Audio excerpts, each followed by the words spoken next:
আইপিএলে কলকাতা নাইট রাইডার্সের হয়ে বাংলাদেশি পেসার মুস্তাফিজুর রহমানের খেলা হচ্ছে না।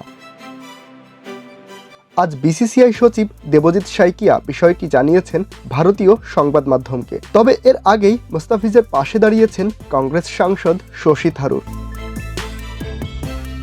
তার অভিমত, বাংলাদেশে সংখ্যালঘুদের উপর হামলার বিষয়কে ক্রিকেটের সঙ্গে জড়ানো ঠিক নয়। খেলাধুলার ওপর রাজনৈতিক ইস্যুর চাপ দেওয়া উচিত না। শুক্রবার সাংবাদিকদের সঙ্গে কথা বলতে গিয়ে থারুর বলেন, সত্যি বলতে আমি মনে করি না বাংলাদেশে সংখ্যালঘুদের ওপর হামলার বোঝা ক্রিকেটকে বহন করতে হবে। আমার অবস্থান পরিষ্কার, আমাদের উচিত কিছু বিষয়কে অন্য বিষয় থেকে আলাদা রাখা।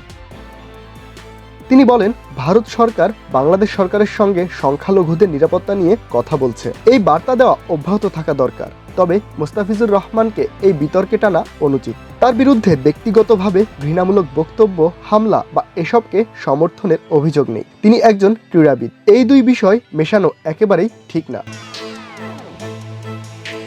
প্রতিবেশী দেশগুলোকে খেলাধুলার মাধ্যমে আলাদা করে দেওয়ার বিরুদ্ধেও সতর্ক করেন থারুর। তিনি বলেন, ভারত যদি এমন দেশ হয়ে যায় যে সব প্রতিবেশীকে আলাদা করে রাখবে এবং বলবে কেউ তাদের সঙ্গে খেলবে না, তাহলে তাতে কোনো ভালো ফল আসবে না। এই বিষয়ে আমাদের বড় মন আর বড় চিন্তা থাকা দরকার।